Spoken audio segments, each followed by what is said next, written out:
What is up, ladies and gentlemen of the interweb? Today, once more, we're coming back with another review. This time, it is a figure review. The figure this time is Tenya IIda of My Hero Academia.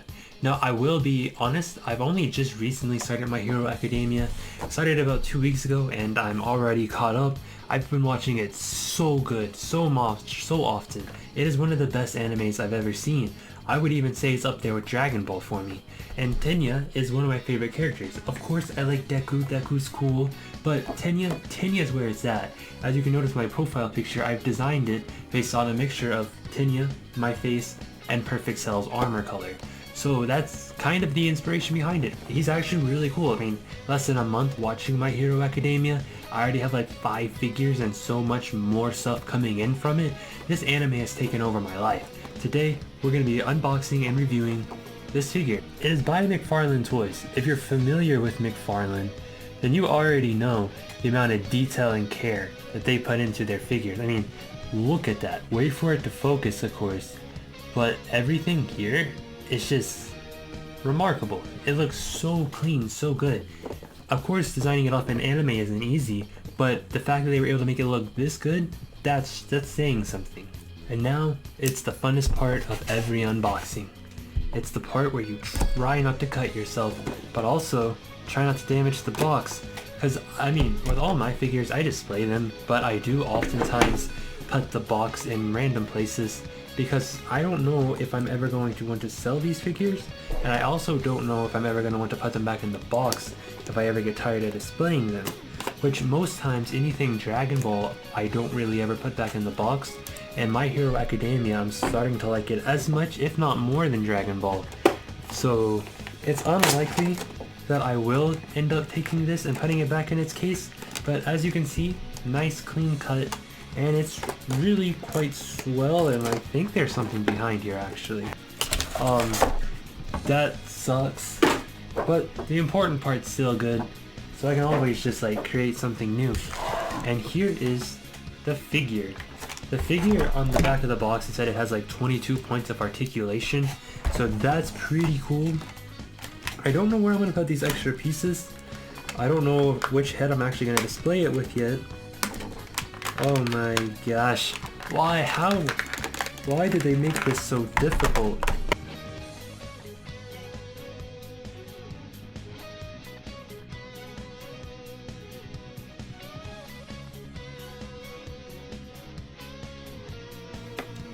That was way more harder to get open than I thought it was going to be. Macfarlane really does not even try to make this easy. Alright, so that took way longer than I was thinking it was going to. But here's the figure, and it actually articulates really well. I don't know if you can see this. Actually you can, I just had to wait for it to focus. But the joints are all balls. So they can like move wherever you want them to. The back of the legs though, it's not that, it's just like the straight traditional type things. The elbows are also the traditional way, but the hands are on a ball. The figure's a little tight right now, so it's a little bit hard to move it around, but it's definitely really cool. I'm gonna move the camera up so you can see a little bit better. The figure is really cool. It does come with pretty much everything that he has in the anime, and I'm probably going to display it with everything connected, if I can get them in, that is. I think I am going to keep his hands in just the default motion, but just to show you how easy it is to remove them,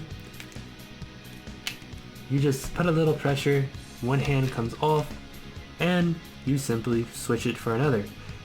This hand shape is really different because I'm used to this type of figures not having intermovable body parts, because traditionally they don't. It's usually only figures that are along the lines of like model kits that let you move them around like that. So it's very unusual, but still that's pretty cool. It's nice and easy to do. I'm just gonna keep the little running motion because I kind of want him in action poses, because all of my figures are in action poses. The head It's a Macfarlane toy, so it's real easy to take off. You just apply a little bit of pressure, it comes off, and it has that type of head. Which means if I wanted to, I could search eBay and get one of the really cool custom heads for him that look more like him and put them on. But I don't have, you know, any interest in doing that. I'm just going to keep it in his default head. And that is honestly a really cool thing. Because like I said, I created my avatar to look like him. He makes a perfect cell. So if I wanted to, I could design a 3D printed face that looks like me and put it on here and then paint this in the colors of perfect cell and then have a me figure, which would be really cool. And I might buy a second one and actually do that, or I might not, I don't know. But now the question is, how do I want to display him? I don't think I can make him in the running form. Actually, yes I can. But this might take a second to articulate him in that way. This is like as close to his running form as I think I'm gonna get. Unless he actually stands like this. Because like, I don't know if it's gonna stay because the place in his foot doesn't go deep enough to really hold up. But that's still pretty good looking, all things considered. Oh, that's definitely not gonna stay. But I don't really have to have him like that.